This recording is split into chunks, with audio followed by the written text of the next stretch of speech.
was the Tuesday of my spring break when I was in 7th grade that they called my dad and they said that, that I had cancer. That's kind of how my whole journey started.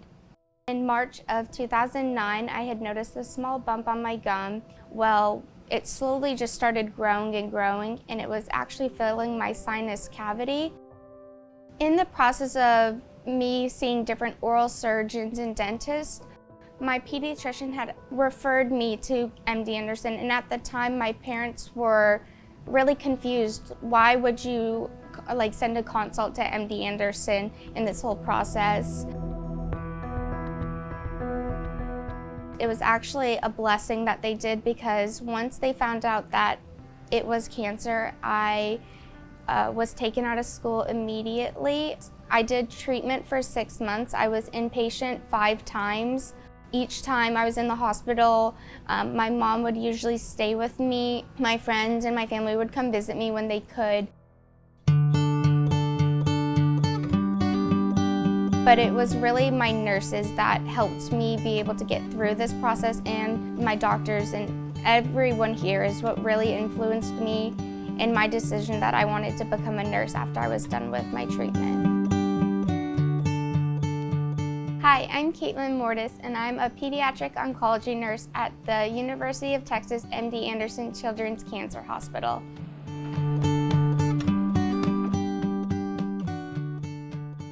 Her dream was to be working at MD Anderson. I think she really provides a unique perspective for the patients and the families, having gone through it. Hey.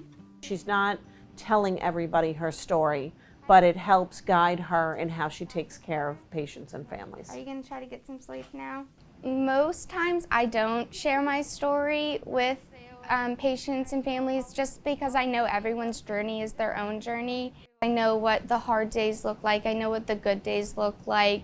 I know when you don't want anyone in your room and there has to be 1,000 people in your room that day. It will start kicking in, we say, about 30 minutes. I was the nurse practitioner on the team that treated Caitlyn when she was diagnosed.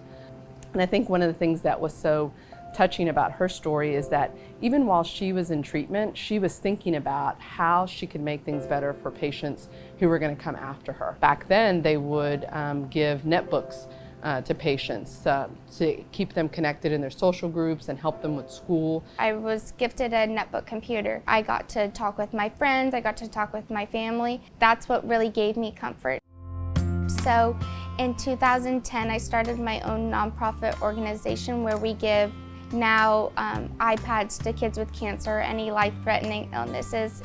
It's called Keep Kids Connected. And now she's transitioned that into other children's hospitals throughout the country.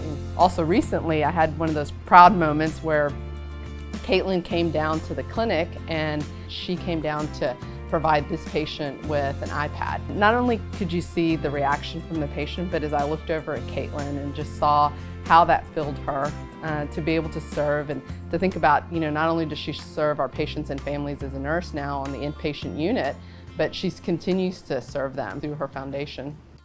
Another thing that gave me a lot of comfort when I was in the hospital was the Children's Art Project. So Caitlyn was a pretty prolific artist when she was a patient at the Children's Cancer Hospital. You could bet that every morning I would be there in art class, drawing, coloring. We are still featuring her cute little ladybug designs. I never knew I had talent until I went there, and then I just ran with it. We're so happy to have this artwork from Caitlyn featured on these products that are flying off the shelves. We've got some because the proceeds do go back to our Children's Cancer Hospital, and that just makes everyone happy.